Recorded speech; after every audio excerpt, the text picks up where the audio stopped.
एकता भनेको शक्ति हो। गठबन्धनको आवश्यकता छ कि छैन भन्ने बारेमा बहस चलिरहेको हुन सक्दछ। कतिपयको दिमागमा लागेको हुन सक्दछ कि हामी एक्लै पार्न सक्छौँ। यो भ्रमबाट सबैले मुक्त हुनु जरुरी छ। अहिले देशमा दुईटा गठबन्धन छ।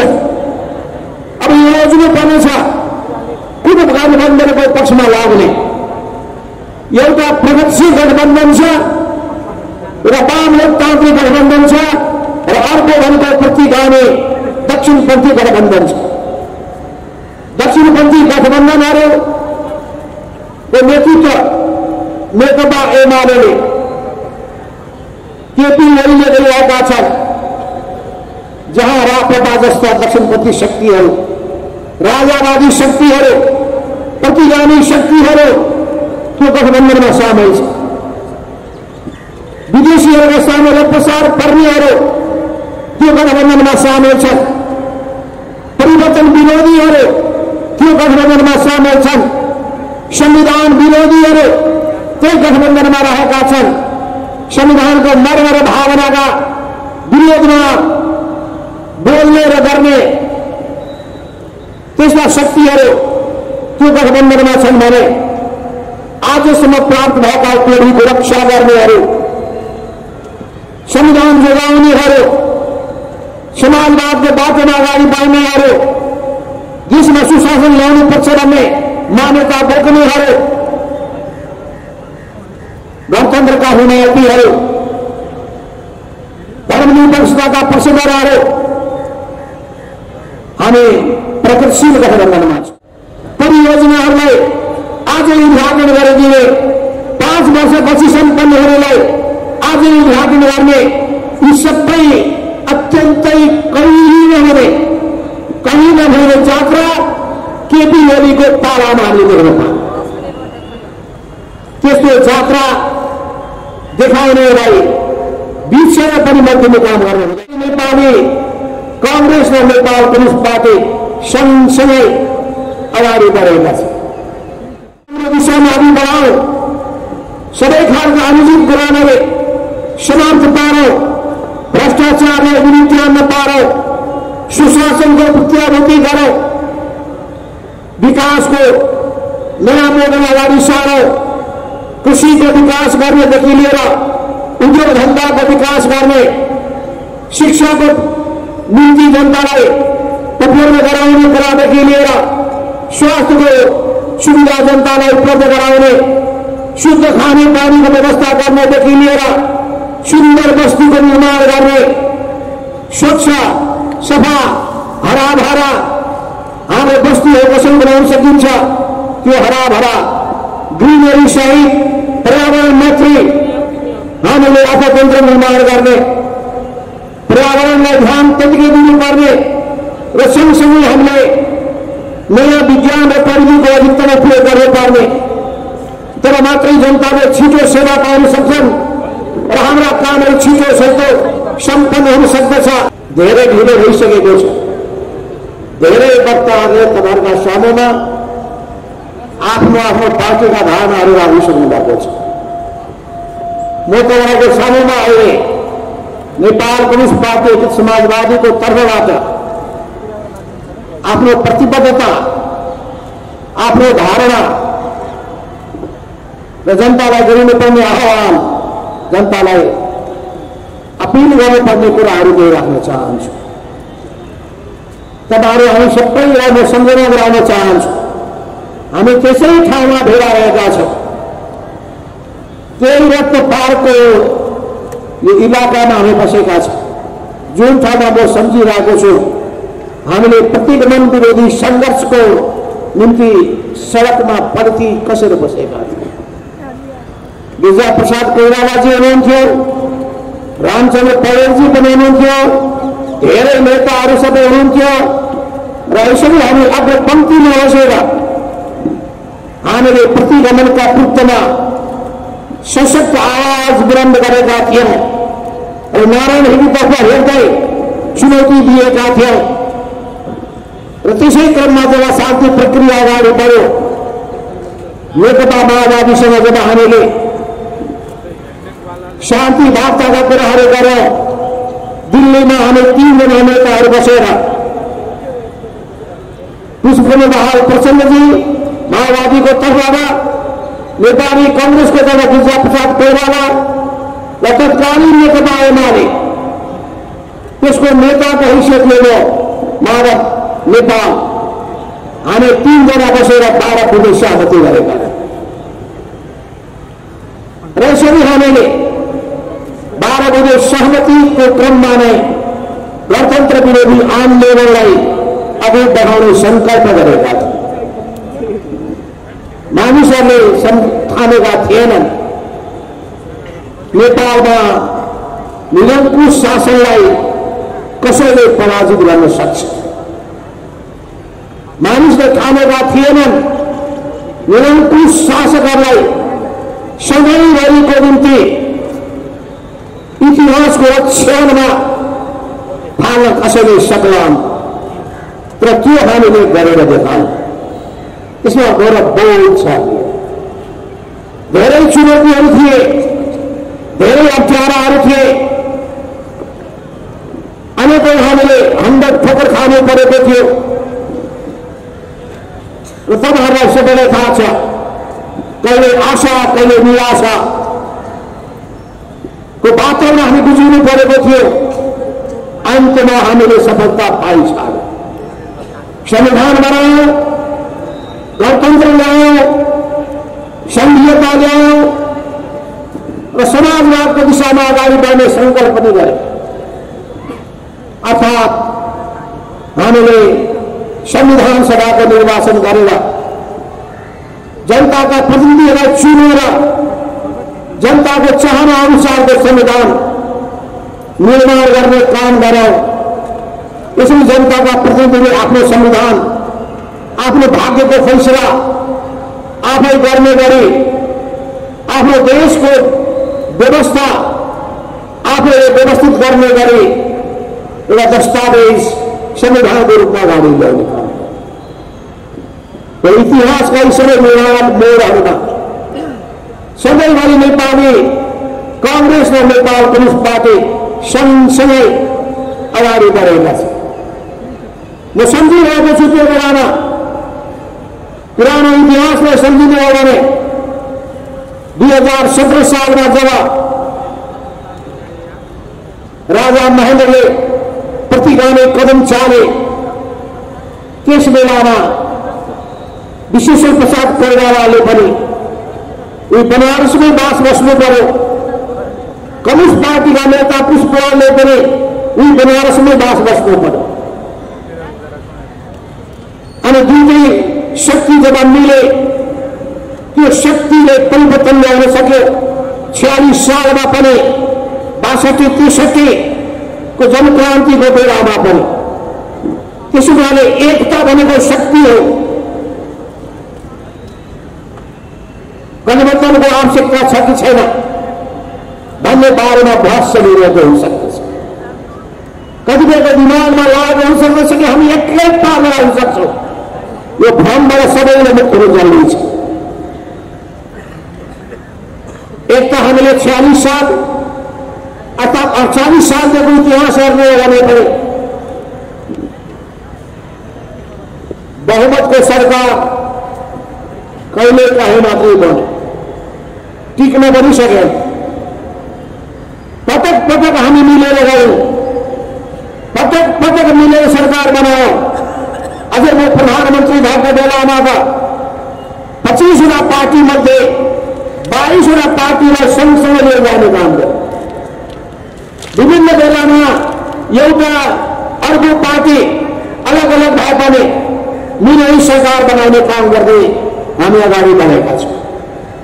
त्यसैले अहिले पनि एकताबद्ध भएर जाने कुराको विकल्प छैन। अहिले देशमा दुईटा गठबन्धन छ। अब यो रोज्नु पर्नेछ कुन गठबन्धनको पक्षमा लाग्ने।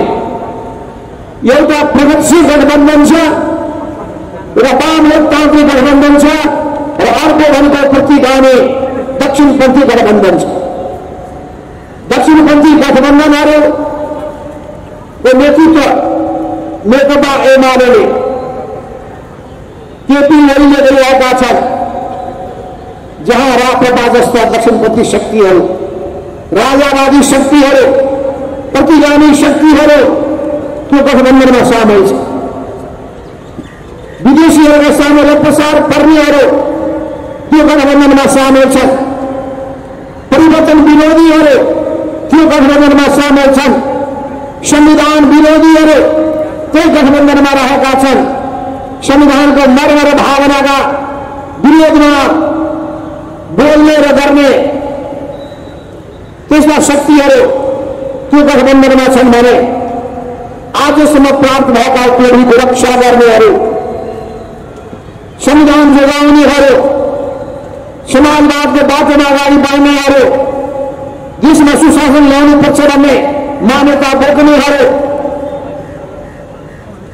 गणतन्त्रका हिमायतीहरू, धर्मनिरपेक्षताका पक्षधरहरू हामी प्रगतिशील गठबन्धनमा छौँ।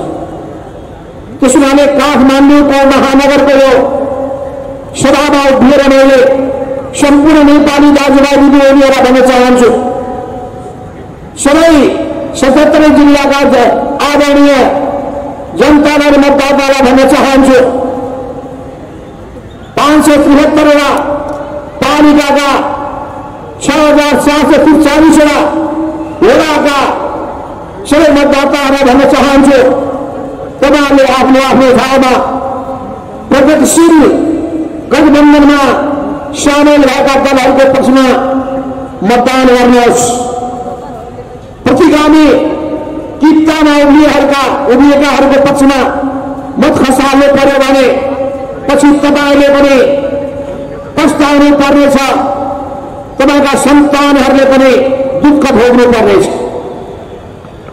यदि हामी भविष्यलाई सुनिश्चित गर्न चाहन्छौँ भने, परिवर्तनको यात्रामा जान चाहन्छौँ भने अहिलेसम्म प्राप्त भएका उपलब्धि जोगाउनका लागि यो हामीले काम गरेको 5 दलीय गठबन्धनको अर्को विकल्प छैन। त्यसो भए अब धेरै लामो व्याख्या गर्नुपर्ने आवश्यकता छैन। किन त्यो प्रतिगामी गठबन्धन हो? कसरी संविधान विरोधी काम उनीहरूले गरे, कसरी संविधान मिच्ने काम भयो, कसरी द्वितीय बहुमतलाई आफैले धुजा पार्ने काम भयो, कसरी जनमतको अनादर गर्ने कामहरू भए, कसरी मुलुकमा भ्रष्टाचारलाई बढाउने प्रोत्साहन दिने कामहरू भए, कसरी अत्यन्तै हास्यास्पद कामहरू एकैचोटि एकै ठाउँमा बसेर जम्मै 573 पालिकाका जति पनि अस्पताल छन् एकै ठाउँबाट उद्घाटन गर्ने, शिलान्यास गर्ने, 6 महिना 1 वर्षपछि सम्पन्न हुने परियोजनाहरूलाई आजै उद्घाटन गरिदिने, 5 वर्षपछि सम्पन्न हुनेलाई आजै उद्घाटन गर्ने, यी सबै अत्यन्तै कहीँ नभने जात्रा केपी ओलीको पालामा हामीले देख्न पायौँ। त्यस्तो जात्रा देखाउनेलाई बिचमा पनि मध्यम काम गर्नु हुँदैन। त्यसो भएर हामीले यो जुन अभियान अगाडि सारेका छौँ, गठबन्धनको माध्यमबाट हामी देशव्यापी रूपमा अगाडि बढेका छौँ, त्यो सबै एउटा पवित्र उद्देश्यलाई ध्यानमा राखेर भएको छ। देशमा राम्रो दिशामा अघि बढाऊ, सबै खालका अनुचित कुरालाई समाप्त पारौँ, भ्रष्टाचारलाई विनियमन पारौँ, सुशासनको प्रत्याभूति गरौँ, विकासको नयाँ मोडल अगाडि सारौँ, कृषिको विकास गर्नेदेखि लिएर उद्योग धन्दाको विकास गर्ने, शिक्षाको निम्ति जनतालाई उपलब्ध गराउने कुरादेखि लिएर स्वास्थ्यको सुविधा जनतालाई उपलब्ध गराउने, शुद्ध खाने पानीको व्यवस्था गर्नेदेखि लिएर सुन्दर बस्तीको निर्माण गर्ने, स्वच्छ सफा हराभरा हाम्रो बस्तीहरू कसरी बनाउन सकिन्छ, त्यो हराभरा ग्रिनरी सहित पर्यावरण मैत्री हामीले अर्थतन्त्र निर्माण गर्ने, जनतालाई ध्यान त्यतिकै दिनुपर्ने र सँगसँगै हामीले नयाँ विज्ञान र प्रविधिको अधिकतम उपयोग गर्नुपर्ने, तर मात्रै जनताले छिटो सेवा पाउन सक्छन् र हाम्रा कामहरू छिटो सम्पन्न हुन सक्दछ। यी सबै कुराको सन्दर्भमा जसरी मैले सुने हाम्रो गठबन्धनका उम्मेदवार, मेयरका उम्मेदवार उहाँले जसरी प्रस्तुत गर्नुभयो म त त्यसमा धेरै प्रभावित भएँ। तपाईँलाई धन्यवाद पनि छ, बडो राम्रो ढङ्गले ल्याउनुभयो। मेयरको उम्मेदवार उहाँलाई पनि म धन्यवाद दिन चाहन्छु।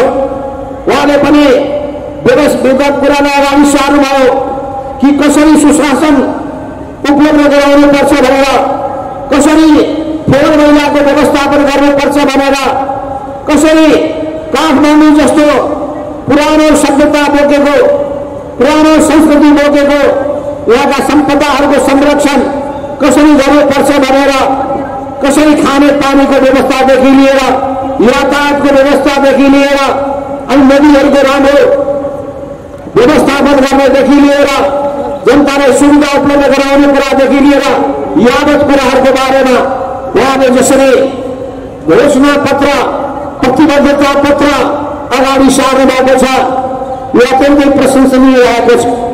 अनि कुनै कुरा छुटेको छ भने पनि विज्ञहरूको सल्लाह लिएर त्यसलाई अझै हामी परिमार्जित गर्दै जानेछौँ भन्ने कुरा पनि अगाडि सार्नु भएको छ। यस अर्थमा दुई हामीले गठबन्धन मात्रै होइन, उम्मेदवारहरू पनि अत्यन्तै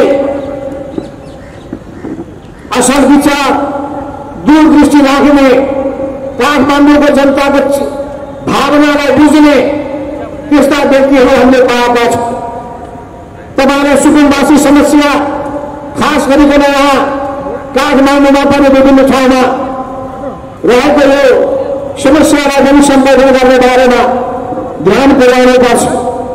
डेरादारहरूको समस्यामा पनि उचित व्यवस्थापन गर्नुपर्छ। नयाँ बस्ती बनाउने कुरामा पनि विचार पुर्याउनु पर्ने आवश्यकता छ। अब नयाँ ठाउँहरूमा सम्पूर्ण रूपमा मास्टर प्लान बनाएर नै व्यवस्थित योजनाका साथ नयाँ नयाँ सब सेन्टरहरू डेभलप गर्नुपर्छ। स्मार्ट सिटीहरू सिङ्गो काठमाडौँ भ्यालीलाई ध्यानमा राखेर काठमाडौँ महानगरपालिकाले समन्वय गर्दै नेपाल सरकारले पनि तीनटै जिल्लाका पालिकाहरूसँग समन्वय गर्दै अगाडि बढ्नुपर्छ। कतिपय कुराहरू एउटै जिल्लाले, एउटै पालिकाले मात्रै गर्न सक्दैन, त्यहाँ समन्वयको पनि आवश्यकता पर्दछ। त्यो समन्वय ठुलो पालिकाको ठुलो भूमिका, सानो पालिकाको सानो पालिका सानो भूमिका र केन्द्रीय सरकारको, प्रदेश सरकारको पनि आफ्नो ठाउँमा भूमिका, यो सबैलाई कसरी एउटै छातामुनि ल्याउने, कसरी एउटै झ्यालको माध्यमबाट गर्ने, यो सबै कुरामा पनि विचार गर्नुपर्ने आवश्यकता छ। समाजका विभिन्न क्षेत्रका जनताका आफ्ना आफ्ना समस्याहरू छन्, आफ्ना आफ्ना पीडाहरू छन्, आफ्ना आफ्ना वेदनाहरू छन्। यातायातको सन्दर्भमा कसरी बस पार्कलाई व्यवस्थित गर्ने समस्या होला, पार्किङको समस्या त्यतिकै जटिल होला। ती सबै कुराहरूको सन्दर्भमा पनि राम्रो व्यवस्थित योजना बनाएर गफ होइन कामबाट जनताको मनमा विश्वास जित्नुपर्छ। अहिले कतिपय उम्मेदवारहरू गफ हान्ने सिपालु छन्, त्यो गफले हुनेवाला छैन। त्यसो कारणले काम गर्नका लागि पहिलो कुरा भनेको भिजन चाहिन्छ, दोस्रो चाहिँ इमान्दारिता चाहिन्छ, तेस्रो सङ्कल्प चाहिन्छ र सबैको साथ लिने, सबैको सहयोग लिएर जाने उदार भावना पनि चाहिन्छ। अहङ्कार राखेर पनि हुँदैन, दम्बले कहीँ पनि तपाईँलाई पुर्याउँदै राम्रो ठाउँमा पुर्याउँदैन। तपाईँ देख्दै हुनुहुन्छ नेपालको राजनीतिमा दम्बीहरू सबै समाप्त हुँदै गएका छन्, कमजोर हुँदै गएका छन्। त्यसो कारणले दम्बले हुँदैन अनि गफले पनि हुँदैन। गफले जनतालाई मूर्ख बनाउन सकिएला भन्ने कसैले ठानेका होला। जनता त्यो गफाडीहरूको पछाडि कहिले पनि अल्मलिन सक्दैनन्। झुठा आश्वासन नक्कली प्रतिबद्धता यसको कुनै पनि काम छैन। वस्तुवादी योजना बनाउने र योजना बनाउँदाखेरि म फेरि पनि जोड दिन चाहन्छु, यो काठमाडौँको निम्ति तपाईँले आउने 50 र 100 वर्षको कुरालाई ध्यानमा राखेर योजना बनाउनुहोस्। संसारको अरू देशहरूमा हेर्नुहोस्, भविष्यको 25सम्मको कुरालाई ध्यानमा राखेर योजना बनाएका हुन्छन्। चीनको कुरा मात्रै म गर्दिनँ, फिलिपिन्समा म जान गएका थिएँ। फिलिपिन्सको एउटा ठुलो मैदान हुने मलाई देखाएका थिए। र त्यो मैदान 25 वर्षपछि हामी त्यो मैदानमा नयाँ स्मार्ट सिटी बनाउनेछौँ। अहिले त्यो ठाउँ छोडिदिएका छौँ किनभने हामीसँग पैसा छैन, तर 25 वर्षपछि त्यो एरियामा हामी नयाँ सिटी बनाउनेछौँ। अनि 25 वर्षभित्र अरू ठाउँमा के गर्ने, 10 वर्षभित्र कहाँ के गर्ने, 5 वर्षभित्र कहाँ के गर्ने, सबै योजनाहरूले बनाएका थिए। त्यसो भने त्यस्ता ठाउँका अनुभवहरू कुन कुन देशको कुन कुन अनुभवहरू हाम्रो निम्ति उपयोगी हुन सक्दछ, त्यसलाई तपाईँले राम्ररी जानकारी लिइसक्नुभयो भने अनि धेरै व्यवस्थापन गर्न सकिन्छ। फोहोर मैलाको समस्या खाली काठमाडौँको समस्या होइन होला, यी सबै शहरहरूको समस्या हुन्। संसारका अरू शहरहरूले फोहोरको व्यवस्थापन कसरी गर्न सके, शहरलाई कसरी प्रदूषण मुक्त गर्न सके, कसरी पर्यावरणलाई उनीहरूले जोगाउन सके, ती ठाउँहरूको अनुभव तपाईँले लिनुहोला। अनि ती सबै गरिसकेपछि फोहोर व्यवस्थापन गर्ने थोरै ठाउँमा, मैले भारतको एउटा सहरमा म गएको थिएँ अनि फोहोर व्यवस्थापन गर्ने उनीहरूले पुरै आफ्नो अनुभव सुनाउँदै थिए। धेरै ठुलो ठाउँ पनि चाहिँदै रहेको छ। देशव्यापी रूपमा यसको पक्षमा हामीले जनमत तयार गर्ने काम गरौँ। यसका उम्मेदवारहरूलाई जिताउनका लागि आम जनतालाई उत्प्रेरित गरौँ र आम जनताले यो गठबन्धन साँच्चै देशको निम्ति आवश्यक छ भन्ने कुरालाई महसुस गर्न सकुन्। हाम्रो इमानदारिता, हाम्रो निष्ठालाई उनीहरूले विश्वास गर्न सकुन्। हामी भ्रष्टाचार गर्दैनौँ, हामी कुशासनमा फस्दैनौँ, हामी अनुचित काम गर्दैनौँ भन्ने हामीमाथि उनीहरू विश्वास गर्न सकुन्। र हामीले गर्वका साथ भन्नुपर्छ, हामीले अनुचित काम केही गरेका छैनौँ। देशको निम्ति, जनताको निम्ति, समाजको निम्ति हामीले आफ्नो जीवन समर्पण गरेका छौँ र त्यसको निम्ति अघि बढ्नका लागि दृढताका साथ तयार पनि छौँ। त्यसो हुनाले पहिलो कुरा त्यो। दोस्रो कुरो भनेको काठमाडौँ महानगरपालिकाका घर घरमा तपाईँले पुग्नुहोस् अनि अभियान जोइन्टली अगाडि बढाउनुपर्छ। संयुक्तमा अगाडि बढ्नुहोस्। संयुक्तमा अगाडि बढ्नु भएन भने अनि यहाँ तरङ्ग पैदा गर्न सकिँदैन। 32वटा वडा छ, ती सबै वडाहरूमा कसरी पुग्ने, ती वडाहरूमा पुग्दाखेरि कतिपय जटिलता पनि होला। कुनै वडामा अझै हामीले मिलाउन सकेनौँ, मिलाउनै पर्थ्यो हामीले, तर मिलाउन सकेनौँ। जसले गर्दाखेरि के भएको छ भने कुनै वडामा एउटा पार्टीले मात्रै छ, कुनै वडामा 2टा पार्टीले मात्रै छ। अनि यो सबैले पनि समस्या खडा गरेको छ। कुनै पार्टीको छैन भनेको केही छैन, तर शक्ति छ भने, त्यो आधार छ भने, उम्मेदवार छ भने, उम्मेदवारमा उठाउन सक्ने र जित्ने अवस्था छ भने तिनीहरूलाई मिलाउन सकेको धेरै राम्रो हुने थियो। तर पनि अहिले पनि के छ सम्भावना भने जोइन्टली जानेर र सबैलाई आह्वान गर्नलाई उत्प्रेरित गर्ने काम गरेर मतदातालाई प्रश्न पार्न सक्ने भयो भने निकै विजयको सम्भावना मात्रै हो, विजय लगभग सुनिश्चित छ। उनीहरूले बम्बई शहर जस्तो शहरको समस्यालाई, फोहोर व्यवस्थापनको समस्यालाई उनीहरूले हल गरिरहेका रहेछन्। तर काम गर्नका लागि प्रत्येक व्यक्ति इमानदार हुनुपर्छ। फोहोरको जिम्मा दिएका व्यक्तिहरू पनि फोहोर समयमा उठाउनुपर्छ। प्रत्येक घरले पनि त्यो ढङ्गले सहयोग गर्नुपर्छ। टोल कमिटीहरू बनाउनुपर्छ, टोल सुधार कमिटीहरू बनाउनुपर्छ र नगरपालिकाले सबैसँग समन्वय पनि गर्नुपर्छ। यी सबै चिज गर्न सक्ने हो भने काठमाडौँलाई, महानगरपालिकालाई साँच्चै एउटा सुन्दर सहरको रूपमा विकास गर्न सकिन्छ।